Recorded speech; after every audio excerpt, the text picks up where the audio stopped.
Bonjour et bienvenue dans ce nouveau numéro de Va te faire suivre qui a pour sujet un trouble de la personnalité très complexe, la psychopathie. Dans cette vidéo, tu vas découvrir une définition simple de ce qu'est la psychopathie, puis je vais donner une définition plus précise et complexe, et je vais également t'aider à ne pas le confondre avec le pervers narcissique puisque ça n'a pas grand-chose à voir. Et enfin, je vais te présenter un cas clinique à travers Mr. Blonde, personnage mythique du film Reservoir Dogs de Quentin Tarantino. Avant de commencer, je pense qu'il est important que tu aies vu les deux précédentes vidéos sur la personnalité perverse et le pervers narcissique pour bien comprendre et assimiler ce qui va être dit dans cette vidéo. Et si c'est le cas, c'est que tu n'es peut-être pas abonné, alors clique sur l'abonnement et la petite cloche pour être incollable sur la psychologie. Le dictionnaire Larousse de psychologie donne une définition extrêmement simple de la psychopathie. Trouble permanent de la personnalité, n'étant ni de l'ordre de la névrose, ni celui de la psychose, et se caractérisant essentiellement par des conduites antisociales, impulsives, dont le sujet ne ressent pas habituellement de culpabilité. Plusieurs éléments sont importants dans cette définition. Trouble de la personnalité, ni une névrose, ni une psychose, c'est donc un autre aménagement psychique. Conduite antisociale, pas de culpabilité. En revanche, l'impulsivité n'est pas une manifestation qui spécifie le psychopathe, bien au contraire. L'impulsivité signe davantage la sociopathie, mais nous verrons ça dans la prochaine vidéo. Si l'on veut se référer à une définition plus précise, on doit passer par une classification internationale. Mais je te rassure, malgré une apparence de scientificité des méthodes de classification, il n'y a aucun consensus scientifique réel à l'heure actuelle sur la psychopathie et la sociopathie. Donc, dans cette vidéo, je vais faire un récapitulatif de tout ce qu'on connaît. On doit donc encore faire confiance et se référer aux cliniciens qui rendent compte de leur expérience et rencontrent auprès des sujets qui manifestent ces troubles de la personnalité. Bref, si on se réfère à la classification internationale des maladies, la 10e édition, la psychopathie fait partie de la personnalité dissociale. Un gros mot pour simplement dire antisociale. Dans la CIM-10, la personnalité dissociale est, je cite, un trouble de la personnalité caractérisé par un mépris des obligations sociales et une indifférence froide pour autrui. Il y a un écart considérable entre le comportement et les normes sociales établies. Le comportement n'est guère modifié par les expériences vécues, y compris par les sanctions. Il existe une faible tolérance à la frustration et un abaissement du seuil de décharge de l'agressivité, y compris de la violence. Il y a une tendance à blâmer autrui ou à justifier un comportement amenant le sujet à entrer en conflit avec la société par des rationalisations plausibles. On y retrouve les personnalités amorales, antisociales, asociales, psychopathiques et sociopathiques. Tu vois donc pourquoi ce n'est pas très pertinent et pourquoi il ne peut à ce jour toujours pas y avoir de consensus. Cette description est un fourre-tout qui manque cruellement de précision clinique et psychopathologique et on comprend mieux pourquoi certains confrères font l'amalgame avec d'autres manifestations, la perversion narcissique par exemple. Je te propose ici non pas de te donner une, deux ou trois listes de critères que l'on retrouverait chez un auteur ou un autre pour définir le trouble de la personnalité psychopathique, mais j'ai regroupé les signes cliniques communs à tous les auteurs. Bien évidemment, toutes les sources seront en description sous la vidéo. On va donc toujours retrouver chez le psychopathe un comportement antisocial, c'est-à-dire un manque de considération de l'autre et du bien collectif. Il agit comme s'il était seul au monde. Il fait ce qu'il a à faire pour son plaisir, ce sont les autres qui gravitent simplement autour de lui et de son monde. Un manque, et non pas une absence, d'affect. Les études en psychologie cognitive et neuropsychologie des 30 dernières années sont claires sur cet aspect. Les psychopathes ont moins d'intensité émotionnelle, mais ils en ont bel et bien. Les psychopathes aiment rire, ressentir des émotions fortes, que ce soit par des conduites extrêmes ou la consommation de substances psychoactives.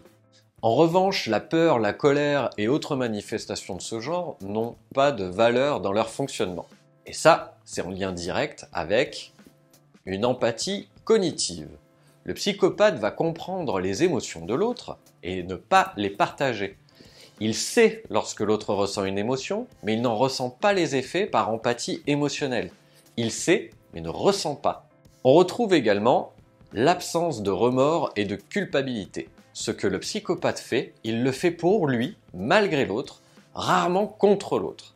J'espère que cette nuance est compréhensible. Faire du mal à l'autre n'est pas tant un but, mais un moyen pour lui.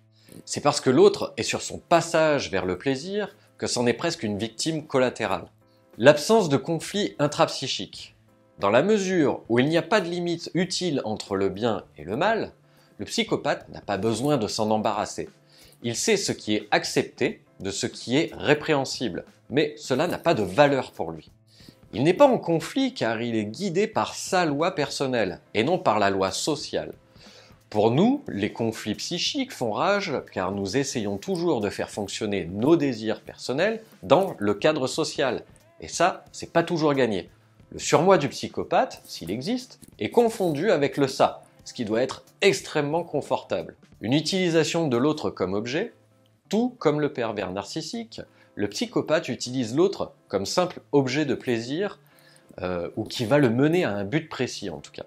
La différence sera que pour le pervers narcissique, l'autre vient nourrir sa faille narcissique en lui prélevant ses qualités. Pour le psychopathe, l'autre est utilisé car il n'a pas de valeur ou de qualité à ses yeux. C'est là une différence fondamentale. Le psychopathe ne doute pas, il est dans la certitude et a une confiance en lui redoutable. Et celle-ci n'est pas une défense réactionnelle. Ses pensées, valeurs, lignes de conduite, tout ce qui le place au-dessus des lois et des personnes ne sont pas de l'ordre d'une croyance défensive, mais d'un fait certain. Il est souvent véhiculé l'idée selon laquelle le psychopathe bénéficierait d'une intelligence supérieure au commun des mortels. Dans les faits, les expériences invalident cette hypothèse. Mais si on y réfléchit bien, cette idée peut très logiquement perdurer pour beaucoup de personnes. On sait que l'être humain produit des pensées, des actes de plus en plus stupides et irrationnels à mesure que leurs émotions augmentent. Partant de là, un individu qui ne ressent que très peu d'émotions, voire aucune, pourra toujours avoir ses compétences cognitives pleinement opérationnelles et disponibles. Et c'est justement ce qui se passe chez les psychopathes. Lorsqu'on a peu d'émotionnel en jeu nous-mêmes, notre lecture du monde peut s'avérer assez logique. Le psychopathe a cette capacité glaçante à, quelle que soit la situation, conserver sa finesse, son flegme et ses capacités d'analyse. Nous verrons justement dans la prochaine vidéo que cela est une énorme différence avec le sociopathe et que les conséquences de cet écart se retrouvent très facilement dans l'observation clinique et les trajectoires de vie rocambolesques des sociopathes. Dernier point que je souhaite souligner avant d'illustrer tous ces aspects, ça n'existe pas pour l'enfant. Donc non, pas de panique, quand un enfant cherche les règles et les limites, cela fait partie du développement normal de l'enfant, ça lui permet de les intégrer et de se rassurer, mais pas parce que c'est un petit psychopathe, en tout cas c'est peu probable. Encore une fois, la problématique, c'est lorsqu'on a une fixation à l'âge adulte, pas lorsqu'il y a un passage dans l'enfance. Dans le film, on voit que Mr. Blonde agit de façon personnelle sans se soucier des répercussions sur les autres et pas n'importe quels autres. Ses équipiers. Hey Joe, tu veux que je flingue ce con? Oh merde. Si tu me flingues en rêve, tu me demandes pardon en te réveillant. Il agit à son bon vouloir et ce que ça implique pour autrui n'a absolument pas d'importance. À chacune de ses apparitions, on voit comme l'autre le fait rire et c'est tout. La relation à l'autre n'a que peu d'importance. Merci. Waouh. J'ai vraiment eu le grand frisson. Je parie que t'es un fan de Lee Marvin, toi, avoue. Bon, là, c'est pas compliqué. Il ne montre que des rires et de l'amusement, ou dire tout simplement qu'il n'aime pas telle ou telle chose. Ça ne va pas plus loin. C'est ça ton excuse pour tirer dans le tas comme un malade? Je déteste les alarmes, Monsieur White. Tout au long du film Reservoir Dogs, on voit tous ses compères vriller, s'énerver, paniquer, alors que lui, il continue de se marrer ou attendre patiemment qu'il ait son truc à faire sans sourciller. Enfin seul. Sans déconner, le mec est allé se chercher un McDo après une fusillade et en ayant un policier dans son coffre. Alors on a autant besoin d'un autre dingue que d'un coup de marteau sur la tête. D'accord. Il joue avec les émotions des autres. Il les met en pétard, il leur fait peur car il sait comment ça marche. Il sait comment fonctionnent les émotions des êtres humains, il en a connaissance mais ne semble pas les ressentir, sinon il ne prendrait pas plaisir à faire naître ces émotions chez les autres et les tuerait simplement.